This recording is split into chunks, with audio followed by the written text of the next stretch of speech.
Mau ngonten, live streaming, mau cover lagu, mau karaokean, udah nggak perlu pakai alat yang mahal-mahal. Cukup pakai sound card VA8 Plus saja, harga murah, kualitasnya nggak murahan.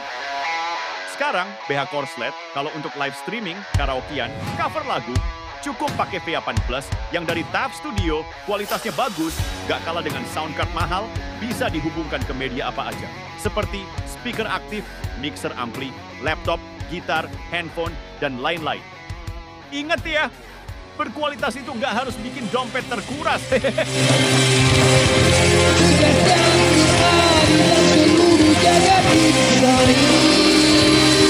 Selamat datang di channel BH Korslet. Jangan lupa subscribe agar channel ini bisa berkembang ke depannya. Dan jangan lupa tinggalkan jejak Anda di kolom komentar. Terima kasih guys. Bab 168. Keira, Lewis ingin menolongnya, tetapi lengannya dicengkeram Jake. Paman, jangan ke sana, itu berbahaya. Lewis secara naluriah mencoba melepaskan diri dari cengkeraman itu, tetapi ia dikelilingi oleh orang-orang yang mencegahnya bergerak bebas. Ia hanya bisa meninju dada Jake dengan keras. Kemudian dia mencoba menerobos kerumunan. Di barisan depan kerumunan adalah Alice dan pelatihnya. Melihat Keira bergegas mendekat, pupil mata Alice mengecil, dan dia langsung mengumpat. Dasar bodoh. Dia ingin maju untuk menyelamatkannya, tetapi sang pelatih menghentikannya. Kuda ini terlalu ganas dan liar, kamu tidak bisa mendekatinya. Terlalu berbahaya. Alice mengerutkan kening dan tidak bisa menahan diri untuk tidak mengumpat dengan marah. Apa yang dilakukan putri haram ini? Apakah dia sudah gila? Apakah dia tidak mendengar sepatah kata pun yang baru saja kita katakan? Kita sudah menyuruhnya untuk tidak mendekat. Lewis, apakah kamu menikahi seorang istri yang tidak punya otak? Lewis sudah melepaskan diri dari kerumunan dan tiba di depan Alice. Mendengar ini, dia tidak punya waktu untuk membantah dan bergegas ke tengah arena pacuan kuda. Jantungnya hampir berada di tenggorokannya. Pada saat itu, dia tidak dapat menahan rasa penyesalan yang amat dalam. Kenapa dia tidak memegang erat tangan Keira tadi? Dia membiarkan Keira didorong ke depan Cha Xingwin oleh kerumunan. Sejak dibeli, Cha Xingwin tetap tak terkendali. Lewis butuh beberapa hari dan malam untuk membuatnya mengakuinya sebagai tuannya, dan selama bertahun-tahun, Cha Xingwin telah melukai banyak anggota staf. Tidak ada seorang pun, pria atau wanita, yang berani mendekatinya. Sekarang Keira, saat Lewis hendak bergegas menyelamatkannya, saat berikutnya, dia terpana oleh pemandangan di depannya. Namun ia melihat Cha Xingwin yang tadinya mengamuk, berputar di tempat, dan meringkik tanpa henti, tiba-tiba menggigil saat Keira mendekat. Ia kemudian menjadi diam, menundukkan kepalanya yang ditopang dengan bangga, dan bahkan mengusapkan wajah kudanya ke bahu Keira. Kerumunan orang menjadi bingung. Mengapa terasa seolah-olah ada sedikit rasa ingin menjilat dari pihak kuda? Keira mengulurkan tangannya untuk membelai kepala kuda itu, dan kuda itu langsung tenang. Keganasan dan kegelisahan yang baru saja ada tampaknya lenyap dalam sekejap. Bahkan ia mulai mengibas-ngibaskan ekornya seperti anjing. Penonton tercengang. Terjadi keheningan di mana-mana. Setelah jeda sebentar, Alice berkata dengan gembira, "Lewis, kudamu bisa dibilang punya kemampuan cenayang. Apakah dia tahu wanita ini adalah istrimu, jadi dia juga bersikap lembut padanya?" Mereka yang berada di belakangnya tampaknya menyadari sesuatu, dan mereka mulai memuji Cha Xingwin. Kuda ini sungguh menakjubkan, ia mengerti banyak hal. Hampir seperti manusia yang berpikir. Ya ampun, saya benar-benar telah menyaksikan kecanggihan duniawi di atas kuda. Tidak heran Tuan Olsen sangat menyukai kuda ini, tiba-tiba aku juga menyukainya, favoritisme yang tak tahu malu seperti itu sungguh luar biasa. Melihat bahwa diskusi di antara kerumunan itu mulai menyimpang, Isla mulai khawatir. Ia buru-buru mengalihkan pembicaraan. "Paman, sepertinya Paman sering membawa Keira ke sini. Kami tidak tahu, tapi itu masuk akal, Paman sudah menikah selama 2 tahun dan merahasiakannya dari kami, terutama Keira. Ibuku tidak diberitahu." Dengan sengaja mengungkapkannya seperti ini, dia memang menyesatkan Alice. Siapa yang tahu apa maksud anak haram ini, yang dulu menikahi Lewis? Bukankah dia bisa seenaknya berkeliaran di sekitar keluarga Olsen? Dia pasti telah menambah masalah bagi Nyonya Olsen. Memikirkan perintah yang diberikan pamannya. Betapapun kagumnya Alice terhadap Cha Xingwin saat itu, sebesar itulah rasa bencinya ia terhadap Keira Olsen. Dia berkata, "Keira Olsen, Karena kamu sering dibawa ke sini oleh Louis, kurasa kemampuan berkudamu seharusnya lumayan. Ayo, kita semua berlari satu putaran bersama untuk bersenang-senang. Dengan lambaian tangannya, seseorang menuntun seekor kuda. Para pemuda di sekitarnya masing-masing menaiki kudanya. Alice juga memilih kuda berwarna kastanye dan menungganginya. Sambil duduk di atas kuda, dia tampak gagah dan berkata dengan nada merendahkan kepada Keira. Cepatlah dan naiklah, Keira. Setidaknya kau bisa menunggangi kuda, bukan? Yang lainnya tertawa. Tidak mungkin, kan? Bukankah itu hal pertama yang kamu pelajari dalam pelajaran berkuda? Baru saja aku melihat Tuan Horton menggendongnya turun, jadi sepertinya dia benar-benar tidak bisa menunggang kuda. Mungkin juga dia terlalu takut. Gerakan Chasing Wind itu mungkin membuatnya ketakutan setengah mati. Di tengah-tengah diskusi, Isla menghampiri Louis. Paman Louis, menurutku sebaiknya kau minta maaf kepada Tuan Olsen dan tidak membiarkan Keira ikut lomba. Bagaimana kalau sesuatu benar-benar terjadi? Hal ini membuat pandangan semua orang tertuju pada Louis sekali lagi. Namun, Louis tetap menatap wanita di tengah arena kuda. Semua orang mengira Chasing Wind bersikap sopan kepada Keira karena Louis, tetapi hanya Louis yang tahu bahwa ini adalah pertama kalinya mereka berada di pusat berkuda dan temperamen Chasing Wind tidak akan membiarkannya bersikap jinak di depannya hanya karena dia baru saja menungganginya satu putaran sebelumnya. Chasing Wind tidak pernah begitu tunduk bahkan di depannya. Mengkaitkan hal ini dengan apa yang baru saja disebutkan Alice, bahwa di seluruh Oceanion, hanya satu pelatih kuda yang pernah menjinakkan kuda ini. Jadi, jauh di lubuk hatinya, Louis punya tebakan samar. Memang, sesaat kemudian, dia melihat Keira tersenyum padanya dan berkata, kalau begitu, ayo kita lari satu putaran. Ayo pergi. Para pemuda di sekelilingnya segera menendang kuda mereka, dan hewan-hewan mulai berlarian mengelilingi arena. Di antara sosok tersebut ada seorang putri. Lagi pula, pelajaran berkuda sekarang mungkin dianggap sebagai kursus rutin mereka dan terlebih lagi, ahli waris kaya yang tidak terlalu suka berkuda tidak akan datang ke pertemuan berkuda akhir-akhir ini. Alice menatap Keira dan tertawa dengan arogan. Naik kuda. Keira sekali lagi membelai kepala Chasing Wind. Chasing Wind sangat tinggi, dan sanggurdinya pas dengan tinggi Louis. Agak sulit bagi Keira untuk melangkah, dan tepat saat dia hendak memegang pelana di belakang Chasing Wind dan mengayunkan dirinya ke atas kuda, sesosok tubuh tinggi tiba-tiba mendekat. Louis datang di depannya, kedua tangannya saling bertautan. Kemudian dia membungkuk sedikit, wajahnya seperti lukisan. Suaranya rendah dan memikat. Biar aku bantu kamu naik. Keira menatap matanya yang gelap dan tersenyum tipis. Dia menginjak punggung tangan Louis dan saat dia mengangkatnya dengan kuat, dia menggunakan momentum itu untuk melompat ke atas kuda, lalu dengan kuat menancapkan kakinya di sanggurdi dan mengencangkan tali kekang. Gerakan yang luwes ini membuat Louis terpesona. Alice mencibir, semuanya hanya gemerlap dan tidak ada isinya. Apa gunanya gerakan-gerakan aneh ini? Kalau kau punya keterampilan, lari saja. Yang lainnya pun tertawa. Bagi para gadis, tampil menarik saja sudah cukup. Tuan Olsen, Anda tidak yakin dia bisa bersaing dengan kita dalam hal kecepatan, bukan? Jika dia bisa berkuda dengan lancar, itu saja yang penting. Dia anak haram yang tidak pernah mengambil pelajaran berkuda. Bagaimana mungkin dia bisa berlari lebih cepat darimu? Di tengah bisikan pelan dari kerumunan, Keira tiba-tiba mengangkat alisnya ke arah Louis, lalu mengalihkan pandangannya kembali. Dia menepuk pelan Chasing Wind dan berkata, maju.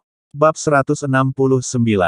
Mendengar suara Keira yang jelas, Chasing Wind mulai berlari dengan santai.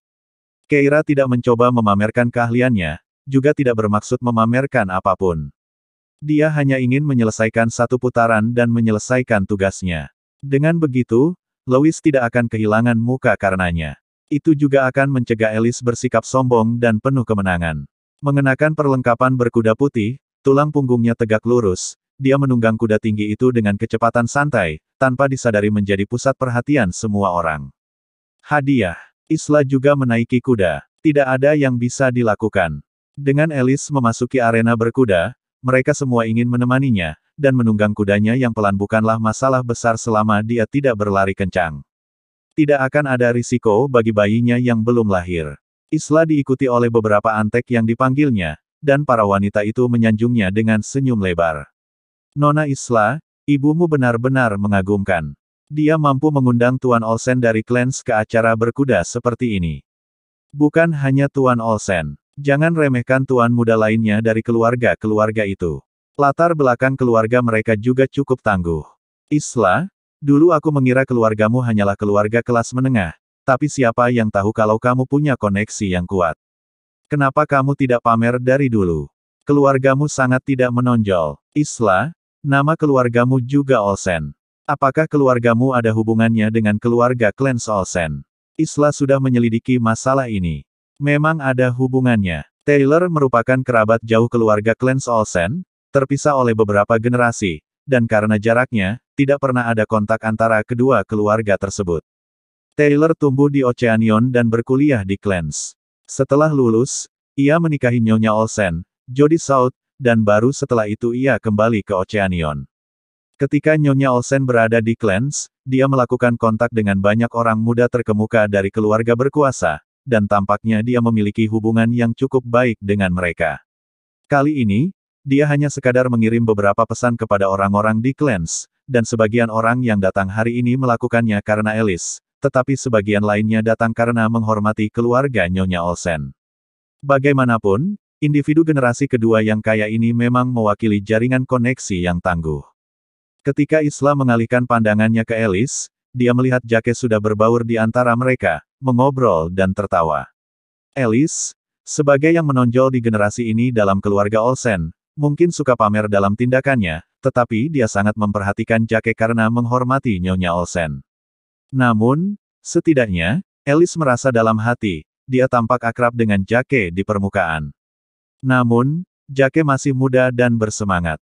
Dia sudah menunjukkan sedikit kebanggaan di wajahnya, tidak seperti Louis yang sudah dewasa dan dewasa. Mata Isla berkedip. Jika dia tahu sebelumnya bahwa Mrs. Olsen punya banyak koneksi, dia tidak akan mengarahkan pandangannya pada Jake. Jika dia bisa menikahi Louis, dia tidak akan harus hidup susah seperti sekarang. Keira sungguh beruntung. Isla melirik Keira, menyenggol kudanya, dan mempercepat langkah untuk mengejarnya. Keira, Chasing Win benar-benar memahami manusia. Kau begitu stabil pada perjalanan pertamamu, dan kuda itu bahkan belum menunjukkan amarahnya padamu. Komentar ini membuat sekelompok pewaris kaya yang mengikutinya tertawa. Dilihat dari penampilannya, ini pasti bukan pengalaman pertama dia berkuda. Siapa yang tidak takut saat pertama kali? Ini jelas bukan pertama kalinya baginya. Kau tidak mendengar. Ketika Nona Isla mengambil pelajaran berkuda saat masih kecil, dia ada di sana, bertindak sebagai batu loncatan manusia untuk Nona Isla. Apakah itu masih ada? Aku hanya pernah melihatnya di TV, di mana para Kasim akan berlutut dan membiarkan kaisar melangkah di punggung mereka untuk menaiki kuda. Aku belum pernah melihatnya dalam kehidupan nyata. Nona Isla, mengapa Anda dan Keira tidak melakukannya untuk kami? Senyum Isla semakin dalam di sudut bibirnya. Jangan berkata begitu, zaman sudah berubah. Sekarang, Keira adalah bibiku, dan pamanku ada di sini menyaksikan. Itu tidak mengubah fakta bahwa dia adalah anak haram. Kudengar saat dia masih kecil, dia bahkan harus mengambil air untuk mencuci kakimu. Ih, pembantu pembasuh kaki. Menjijikkan sekali. Tatapan mata Keira berubah dingin saat dia menatap lurus ke arah Isla. Kaulah yang mendorongku tadi, bukan? Isla menyipitkan matanya. Keira, apa yang kau bicarakan? Aku tidak mengerti, tapi kuda Tuan Horton cukup temperamental, kau benar-benar harus berhati-hati. Keira tidak mengatakan apa-apa lagi dan hanya menarik pelan tali kekang Chasing Win. Chasing Win segera menunjukkan sikap yang tidak terkendali dan tidak sabaran, melotot ke arah kuda Isla, mendengus pelan melalui lubang hidungnya.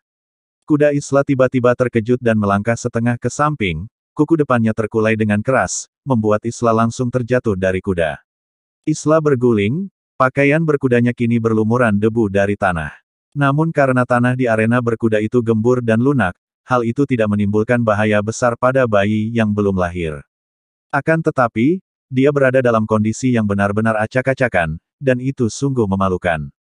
Nona Olsen, para staf dan antek-anteknya bergegas ke sisinya, bertanya dengan cemas, apakah kamu baik-baik saja? Isla mengepalkan tangannya erat-erat. Keira, kau melakukannya dengan sengaja. Keira dengan santai membetulkan tali kekang. Apa yang kau bicarakan? Aku tidak mengerti. Ditambah lagi, ini pertama kalinya aku menunggang kuda, aku tidak tahu bagaimana mengendalikannya. Kuda Tuan Horton sangat ganas. Bukankah keterampilan berkudamu seharusnya bagus? Bagaimana kau bisa begitu dekat denganku? Itu sangat ceroboh, bukan? Isla terdiam. Kata-kata itu terdengar sangat familiar. Dia gemetar karena marah. Tepat pada saat itu, Jake dan Alice menyadari keributan di sini dan sudah berlari mendekat. Jake turun dari kudanya dan berjalan ke sisi Isla. Apakah bayinya baik-baik saja? Isla benar-benar ingin memutar matanya. Namun melihat Alice juga melihat ke arah mereka, dia menatap langsung ke arah Keira, HP-nya bergetar. Bibi, maafkan aku. Aku seharusnya tidak bersikap tidak sopan kepadamu. Aku seharusnya tidak membiarkan semua orang mengungkit statusmu sebagai anak haram. Dia menundukkan kepalanya, dan dengan nada kesal, dia berkata, saat aku kembali, aku akan membujuk ibuku dengan baik. Aku akan menerimamu dan berhenti bertengkar denganmu, kau bisa kembali ke keluarga Olsen kapanpun kau mau. Aku tidak akan berani menghentikanmu lagi, tetapi bisakah kau tidak menyimpan niat buruk terhadap bayiku? Itu tidak bersalah. Saat dia berbicara, matanya memerah. Keira mengerutkan kening lebih erat. Apa yang kau bicarakan? Kapan aku pernah ingin kembali ke keluarga Olsen? Nyonya Olsen tidak pernah menyalahkanku. Isla langsung mengangguk. Tentu saja, ibuku tidak akan berani menyalahkanmu, bagaimanapun, kau sekarang adalah istri pamanku di mata hukum. Mendengar ini, Alice semakin kesal. Tiba-tiba, tanpa sepatah kata pun, ia melaju ke sisi Keira, lalu dengan kasar mencambuk bagian belakang kudanya. Cha Xingwin, terkejut, melompat maju dan mulai berlari cepat. Alice, seorang penunggang kuda yang hebat, mengikuti Cha Xingwin dan mencibir. Nona Olsen, kau suka menindas orang lain dengan kekuatanmu. Kalau begitu, mari kita coba sendiri. Keira bingung. Bab 170. Keira mengerutkan kening, hendak berbicara, ketika cambuk Alice membentak pantat Cha Xingwin sekali lagi, tiba-tiba meningkatkan kecepatannya lagi. Ekspresi Alice muram, diwarnai kemarahan. Hari ini, dia bertekad untuk memberi pelajaran pada bajingan ini. Dengan adanya dia di sana untuk melindunginya, dia tidak akan mati karena terjatuh, tapi dia bisa membuatnya takut setengah mati. Alice selalu senang membuat lelucon yang kejam sejak dia masih muda. Dia tidak bisa menghitung berapa banyak gadis yang telah dia buat putus asa dengan menunggang kuda, membuat mereka menangis dan memohon belas kasihan dalam penghinaan yang sangat besar. Setelah turun, kadang-kadang mereka bahkan mengotori diri mereka sendiri. Putri-putri jahat dari keluarga bangsawan kaya semuanya takluk oleh pelajarannya, sehingga membuatnya mendapat reputasi sebagai penjelmaan iblis di Clans. Hari ini, ia ingin anak haram itu lari menyelamatkan diri dalam keadaan kacau balau, lebih baik lagi kalau sampai ketakutan setengah mati, melarikan diri dengan cara yang paling memalukan, sehingga ia akan kehilangan muka dan tidak akan pernah bisa menghadiri acara sosial apapun lagi. Mari kita lihat bagaimana dia akan menggertak Nyonya Olsen dan putrinya setelah itu. Dengan pemikiran itu, Alice mencambuk Cha Xingwin di pantatnya sekali lagi dengan cambuknya.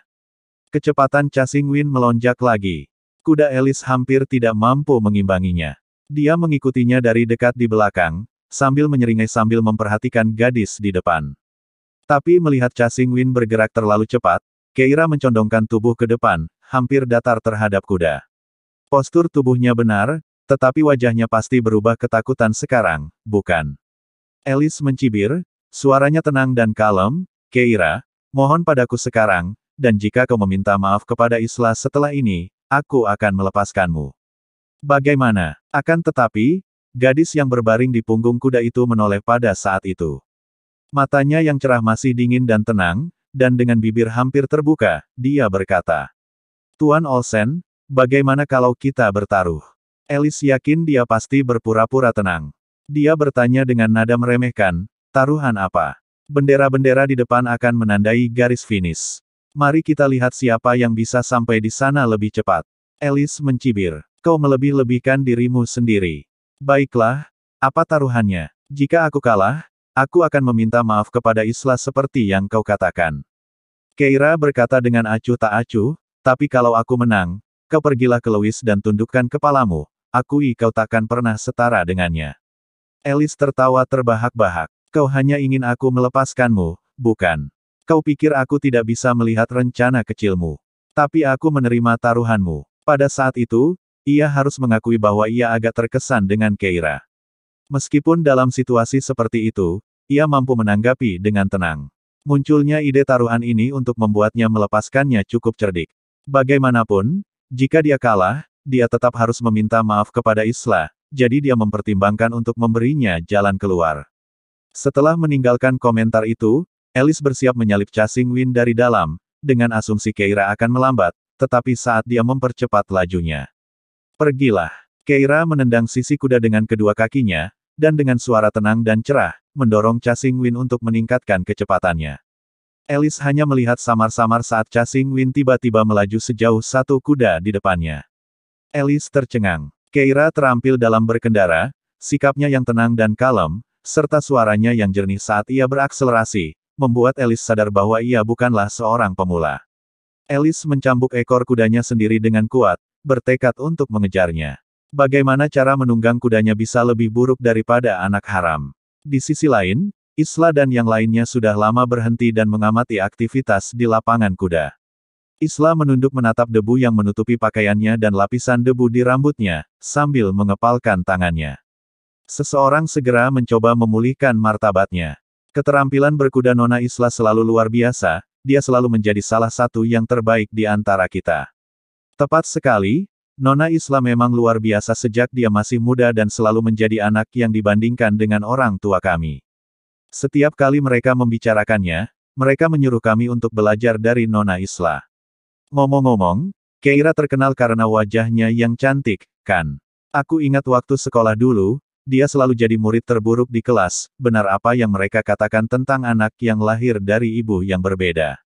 Dia tidak hanya buruk dalam belajar, tapi dia juga buruk dalam segala hal, lagi pula, dia berasal dari keluarga yang sangat rendah. Lihat ke sana. Sementara beberapa orang mengejek secara diam-diam, tiba-tiba terdengar teriakan kaget yang membuat semua orang menoleh ke arah lapangan. Mereka melihat Keira dan Alice mengatakan sesuatu, lalu Cha Xingwin mulai berlari kencang, dengan cepat melemparkan kuda Alice ke belakang. Beberapa orang yang sedang mengobrol merasa heran. Jake menatap kosong ke arah lapangan berkuda dan melihat perawakan Keira yang anggun dan mengesankan. Dia berkata dengan tidak percaya, bagaimana mungkin dia bisa menunggang kuda. Isla juga tercengang, menatap lapangan berkuda dengan tidak percaya. Berkuda selalu menjadi kegiatan yang paling dibanggakannya, dia telah memenangkan beberapa kompetisi di bidang itu, dan itulah sebabnya dia berani mengadakan jamuan makan ini untuk menghibur Alice, tetapi bagaimana mungkin? Kecepatan yang Keira tempuh saat ini adalah sesuatu yang belum pernah ia capai sebelumnya. Isla mengepalkan tangannya erat-erat, lalu tiba-tiba berkata, pasti karena Cha Xingwin adalah kuda yang sangat bagus, ya, kuda ini adalah kuda Vergana yang bergengsi. Tidak heran banyak orang menginginkan kuda yang bagus. Bonus yang diberikan oleh kuda yang bagus sangatlah besar. Jake juga menegangkan rahangnya. Benar, pasti itu. Sisanya tampaknya menolak menerima kenyataan bahwa Keira dapat berlari lebih cepat dari mereka dalam berkuda, sehingga mereka semua terpengaruh oleh alasan ini. Keira akan berlomba melawan Tuan Olsen. Bahkan jika dia menang, itu bukanlah sesuatu yang bisa dibanggakan. Lagi pula, kuda Tuan Olsen hanyalah kuda biasa, Cha Xingwin tidak hanya terkenal di Oceanion tetapi juga di seluruh Krera. Kuda itu memiliki silsilah kuda Vergana murni. Sementara halayak ramai berdiskusi, Alice mengumpat dalam hati. Sialan, Keira, bahkan jika kau menang, itu hanya karena kuda itu. Jika aku membawa matahari terbitku ke sini, kau pasti tidak akan bisa mengalahkanku. Semangat. Dia sangat marah dan mencambuk kudanya lagi. Kudanya juga merupakan salah satu yang terbaik di Horton Family Horsefield, kedua setelah Cha Xingwin. Akan tetapi, karena silsilahnya, kecepatannya telah mencapai puncaknya, dan sekarang, dengan desakan yang tiada henti ini, ia tiba-tiba menjadi takut. Tetapi kemudian, kuda itu tiba-tiba kehilangan kendali, melompat keluar dari pagar lintasan berkuda, dan melesat pergi. Alice langsung tertegun. Ia menarik tali kekang dengan kuat, tetapi tidak berhasil. Seluruh lapangan berkuda menjadi kacau balau. Itu adalah kecelakaan berkuda yang sangat serius. Jika tidak ditangani dengan hati-hati, Alice bisa jatuh dari kuda dan mati. Pelatih lapangan berkuda dan instruktur Alice semuanya panik. Mereka segera menaiki kuda untuk mengejar, dan ambulans di dekatnya pun beraksi, berusaha menyelamatkannya. Isla dan Jake bertukar pandang. Di mata mereka, selain kepanikan, sedikit kegembiraan tiba-tiba muncul. Kecelakaan yang menimpa Alice terjadi saat ia sedang bertanding melawan Keira. Jika keluarga Alice menuntut pertanggungjawaban atas masalah ini, mereka pasti akan menuntut penjelasan dari Louis. Setelah menyinggung keluarga Clans Olsen, hari-hari Louis akan segera berakhir. Mereka tidak mengantisipasi perubahan ini saat kunjungan berkuda. Sungguh kegembiraan yang tak terduga. Mendengar pemikiran ini, sedikit rasa gembira muncul di mata mereka. Louis juga mengerutkan kening dan berlari beberapa langkah ke arah kuda di dekatnya, mencoba bergabung dalam penyelamatan. Alice adalah orang dengan status khusus, kecelakaan seperti ini akan sulit dijelaskan kepada keluarga Clans Olsen. Namun dia berada jauh dari tempat Alice berlari, dan saat kudanya yang ketakutan melaju kencang, dia tidak mempunyai kesempatan untuk mengejarnya. Tepat ketika semua orang menahan napas, takut akan datangnya bencana besar. Sosok lincah Casing Win tiba-tiba melompat ke udara, melompati pagar, dan langsung mengejar Alice. Bersambung ke bab selanjutnya.